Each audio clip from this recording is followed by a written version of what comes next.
Hello Mathematica! In this video, I'm going to cover how to add fractions with unlike denominators.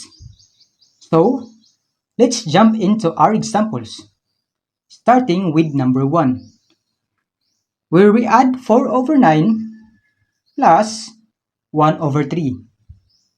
Now, when we add fractions, we need a common denominator.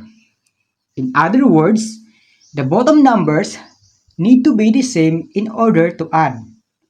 For number 1, we have a 9 and a 3. So obviously, we don't have a common denominator to start with. So we can't add. So, the first thing that we need to do is find a common denominator, and we can do that by finding the least common multiple between our denominators. You may recognize the least common multiple between denominators right away when you see the problem.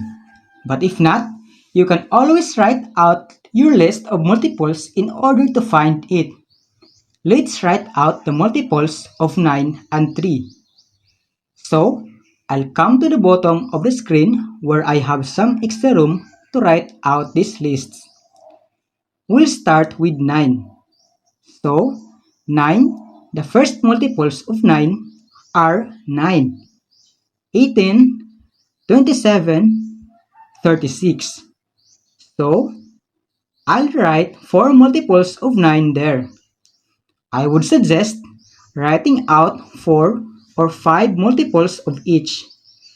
See if you have any common multiples, and if not, you can always extend your list. So, let's do 3 now and see if we have any common multiples. 3, 6, 9. And it looks like we have a common multiple of 9. And more specifically, that's going to be the least common multiple. We always want to find the least common multiple.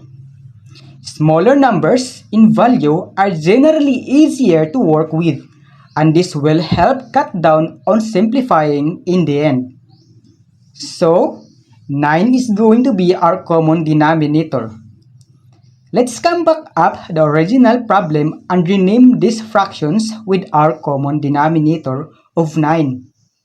So underneath, I'm going to write our common denominator of 9, and now we can rename.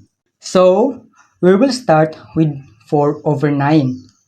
Well, 4 over 9 already has a denominator of 9.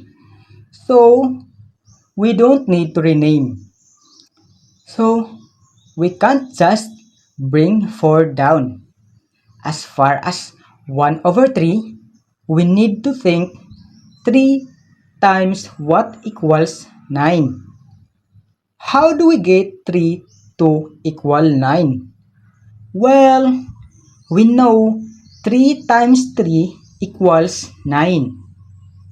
Now, in order to rename, we want to have an equivalent fraction. We want to keep this equivalent.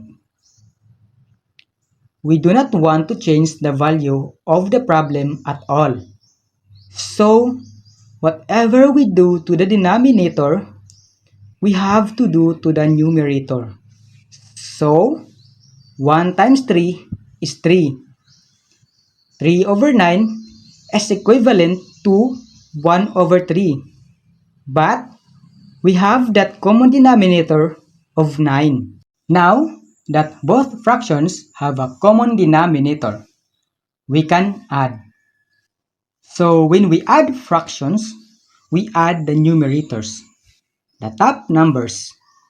4 plus 3 is 7. And then we keep the denominator the same. So, 9. 7 over 9 is our final answer.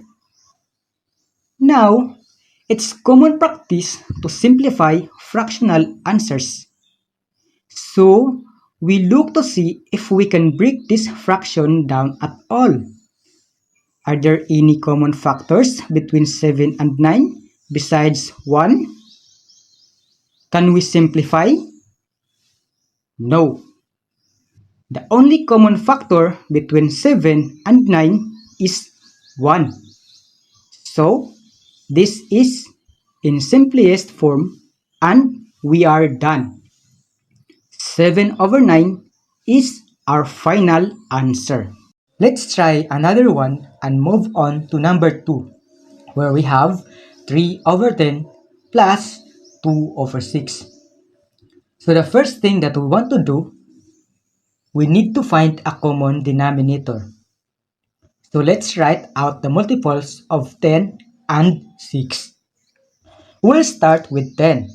So 10, 20, 30, 40. So we will write out 4 multiples for each. Let's do 6 now. 6, 12, 18, 24. So 4 each.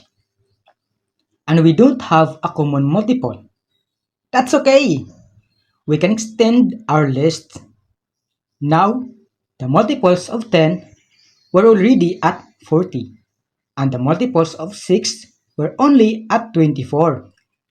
So, let's extend that list. So, after 24 would be 30. And now, we have a common multiple and specifically the least common multiple. So, 30 is going to be our common denominator. Let's rename our fractions with that denominator of 30. Let's start with 3 over 10.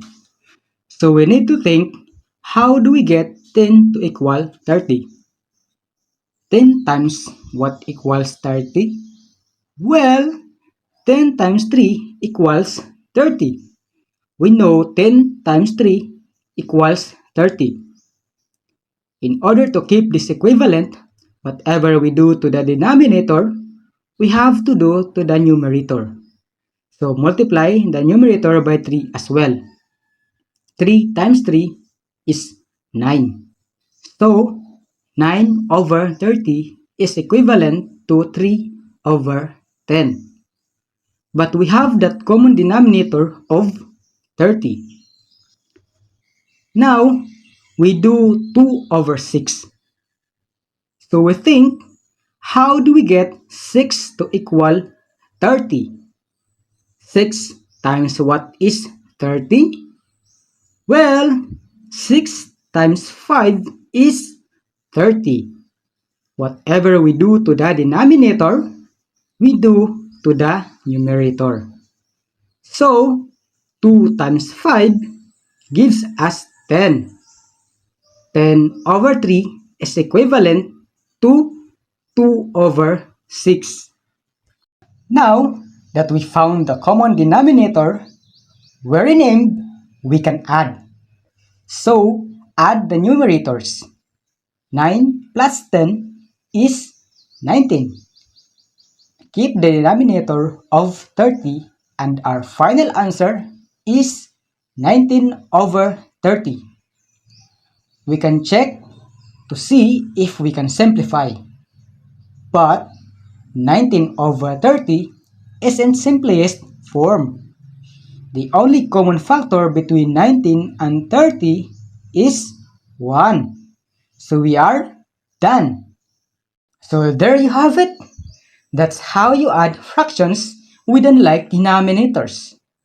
Find a common denominator, rename with that common denominator, add, and then look to see if you can simplify. Thank you for watching. See you on the next video. Bye!